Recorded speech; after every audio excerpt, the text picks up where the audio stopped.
India एक Republic country है। Republic country का मतलब पब्लिक का रिप्रेजेंटेशन। डेमोक्रेसी में पब्लिक का रिप्रेजेंटेशन वोट के ज़रिए से जिनकी जितनी संख्या है उतनी उनकी भागीदारी के जो कॉन्सेप्ट है उसको लेकर इलेक्शंस होते हैं, वोटिंग करते हैं। जब कोई भी लिंगायत इश्यूज़ के ऊपर अगर लिंगायत एमएलए बात करता है तो उसको एक्सेप्ट किया जाता है।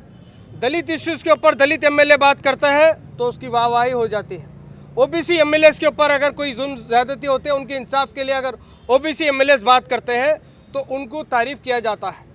ये जो दोहरा नीति, जो मुस्लिम इश्यूज़ के ऊपर अगर मुस्लिम एमएलए अगर कोई बात करे या कोई भी बात करे उसको हेट माना जाता है, उसको क्राइम माना जाता है, उसको एंटी पार्टी माना जाता है। ये दोहरी नीति किस लिए?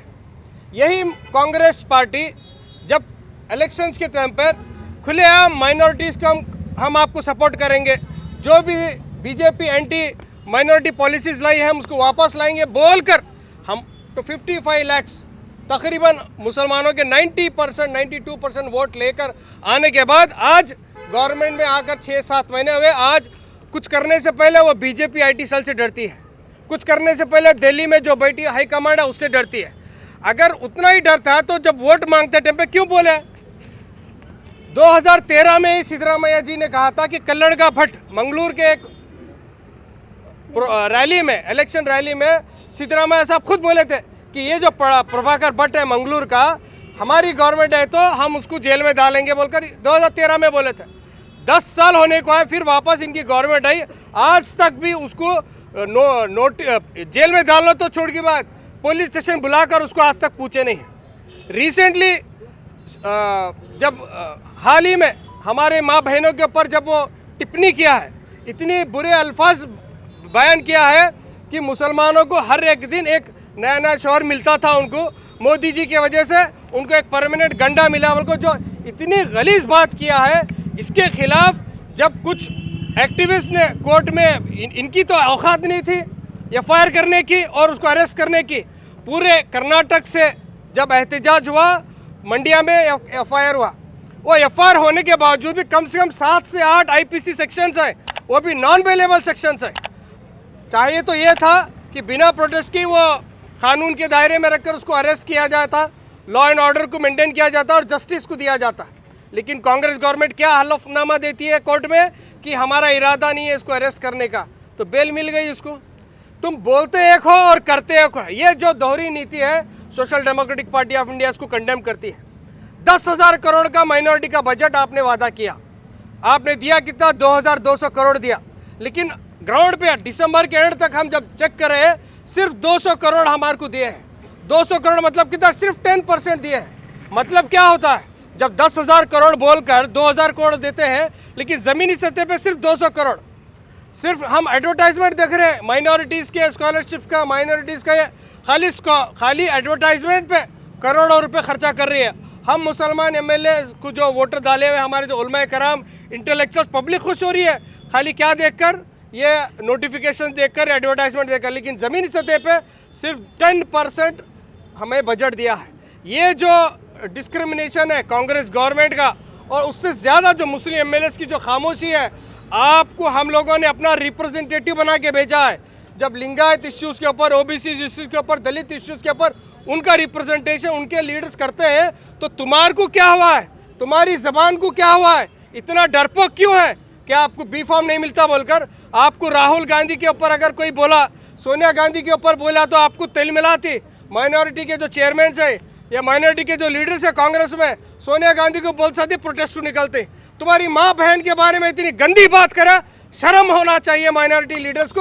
अब तक कुछ नहीं बोले, और वो आदमी को गवर्नमेंट एफिडेविट देती है, गवर्नमेंट का लॉयर बोलता है कि हमारा इरादा नहीं है इनको अरेस्ट करने का। तो फिर आईपीसी सेक्शंस क्यों डाले हैं? नॉन बेलेबल सेक्शंस क्यों डाले हैं? मजाक उड़ाने के लिए। थोड़े दिन पहले सिद्धरामैया साहब बुरखा के ऊपर बात करें, हम बुरखा निकाल रहे बोले। हाईकमांड से वहाँ से क्या नोटिस आया कि वहाँ से क्या फटकार पड़ी कि यू टर्न लिए हुए 24 घंटे के अंदर। ये शर्म आना चाहिए सिद्धरामैया गवर्नमेंट को, और पूरी गवर्नमेंट को शर्म आना चाहिए। क्या 1 करोड़ माइनॉरिटीज़, क्या 1 करोड़ मुस्लिम्स कन्नड़ी का नहीं है? क्या हम भारत के वासी नहीं है? हमारे बारे में बात करना जुर्म क्यों है? हमारे इश्यूज़ के ऊपर बात करना क्राइम क्यों है? हमारे इश्यूज़ के ऊपर बात करना कम्युनल क्यों हो जाता है, जबकि सबके ऊपर बात करते हैं। हम क्या कुछ ऐसे डिमांड कर रहे हैं जो अनकॉन्स्टिट्यूशनल है? आप जो मैनिफेस्टो में बोला है उसी को बात कर रहे हैं, जो कॉन्स्टिट्यूशन में हमारा हक है उसी को बात कर रहे हैं। जब भी एसडीपी कुछ बात करती है, अरे तुम कम्युनल माहौल क्रिएट करते हो, तुम ऐसा करते हो। अरे हम हक की बात कर रहे हैं। गुलबर्गा नॉर्थ में हम सब मिलकर क्या कांग्रेस को जीता है या कनीज फातिमा को जीता है। इनका फ़र्ज़ बनता है कि हमारे इश्यूज़ के ऊपर बात करें, हमारे तकलीफ़ों के ऊपर बात करें। अगर नहीं बात कर सकते तो एमएलए कुर्सी छोड़ना है। बहुत सारे लोग हैं बात करने वाले, बहुत सारे लोग हैं जो इश्यूज़ के ऊपर काम करने वाले। सिर्फ आप ही नहीं है, आप पहले एक थे अब एक है। तो social democratic party of India का डिमांड पूरे खासकर 9 जो मुस्लिम एमएलएज हैं, आपको वोट, आपको हमारा रिप्रेजेंटेशन करने के लिए भेजा है विधानसभा में बेंगलुरु के। आपको इसलिए भेजा है कि हमारे लिए बात करें, ना कि पार्टी के चमचागिरी करने के लिए आपको नहीं भेजा है, पार्टी की गुलामगिरी करने के लिए नहीं भेजा है।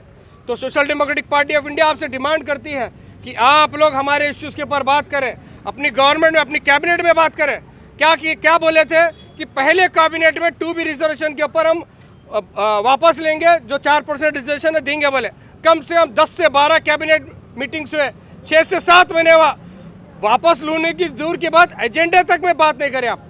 ऐसे आप गूंगे और बहरे सरकार है, ऐसे गूंगे और बहरे एमएलएज हैं। तो एसडीपी डिमांड करती है कि आप अपना मुंह खोलना है। कांग्रेस नहीं तो नहीं, हम आपके साथ हैं, कर्नाटक की आवाम आपके साथ है। पूरे 9 मुस्लिम एमएलएज को मैं यही बोलना चाह रहा हूँ कि हम आपके साथ हैं। आप बात कीजिए, आप हमारे इश्यूज़ के ऊपर बात कीजिए, हम आपको सपोर्ट करेंगे, हम आपको मोटिवेट करेंगे।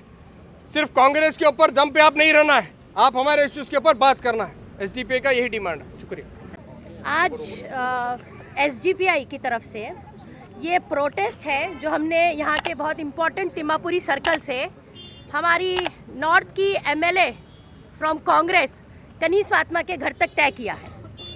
ये जो प्रोटेस्ट है ये बहुत ज़्यादा इम्पॉर्टेंट इसलिए है कि आज 7-8 महीने हो गए कर्नाटका में कांग्रेस की गवर्नमेंट बने हुए।